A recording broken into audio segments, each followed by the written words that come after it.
Joe, you seem like a holiday cheerful guy. Going right No, now. what is your favorite holiday and why? You want me to do that? Favorite holiday? Can you shut that door, please? Quiet on the set. Quiet on the set. Welcome to Pennie Sense. My name is Pennie Carroll. I'm owner-broker of PCA Real Estate, and with me today is... Joe Carroll, realtor with PCA. And Joe, I've known you for probably about 34 years? 32. 32 years. Okay, Joe is my youngest son, and there's two of them in the business with me, and then we have a daughter smashed in between. And you're 32 years old. I thought you were 34. No. 34, or 32, and how many years have you been selling real estate? This is my 9th year. 9th year. Thank you. Good job, Joe. Thank you. And you haven't lost your job? No, not yet. Not yet. The day's not over. The day's not over. Okay, so today we're going to talk about three things. Three things that it pertains or entails with making an offer. Okay.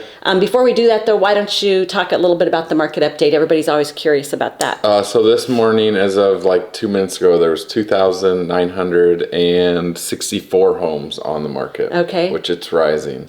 What does it mean when it gets closer to that 4,000 mark? More of a balanced market, which we've been in since I've been licensed really in 2014. It's been a pretty predominant seller's market. Right. That's right. And it was kind of more balanced when I first got licensed, but these last 4 or 5 years have been very strong seller's market, low inventory. Right. So it's something that some of the buyers haven't had to experience a market where they're in favor. Mm-hmm. Even some of the realtors that are out there. Oh, that's true. Yeah. Yeah. And then when we pile, I know there's still some homes that are going off the shelf in 2 weeks with multiple offers, things like that. But if we were to pile all the homes, any location, any size, any criteria, the average days on market is going up. It was 75 last week. This week it's 91. 91. Now I want to preface that there's still certain price points that Correct. it's going fast. Yeah. But some are longer. And then buyer-seller behavior, we talked about that already. So now let's just dive right into making an offer.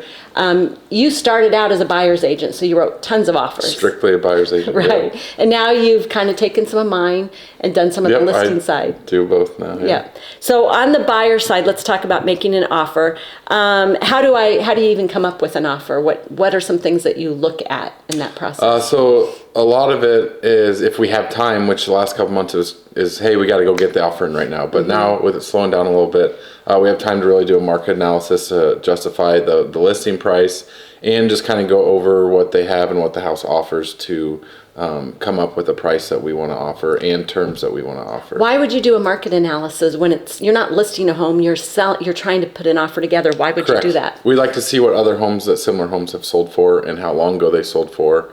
And if they had any bonuses or any extra stuff that, I can see why that one sold for $5,000 more than what this one's listed at. Sometimes buyers will say, we don't want to overpay for the home, so your market analysis will help with that, but there's one more safety net, and what is that? There's an appraisal that will be done if you're getting financing, and that is a very good catch net, I guess you could call it. If you feel like you are overpaying, the bank is going to do an appraisal on it to make sure that they're loaning the correct amount on the property. Okay. Now that the offer's accepted, now what do we need? Yeah, so the next steps are the most important, I think. We got to get that earnest money turned in within 3 banking days and then schedule any inspections that you have, whether it's a home inspection, sewer scope inspection, or radon test. And then you have to digest and look at those inspections. And then renegotiate. Right. Depending on what comes up. Right. Okay, so we work through all of that. Then what happens when the offer's negotiated? It's all signed, all the inspection stuff's worked out. About how many days does it usually take to get to closing, and what does that look like? 35 to 45 days. And we go through and make sure that they got utilities in place, insurance in place,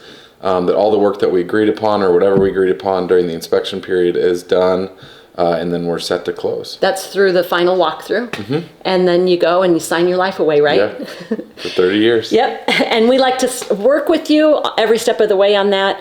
I'm really glad that we're in business together, Joe. Yeah. I've enjoyed it. I've enjoyed it more than when I had you in high school. Yeah, me too. Thanks for tuning in to Pennie Sense. I'm Pennie, and we'll see you next week.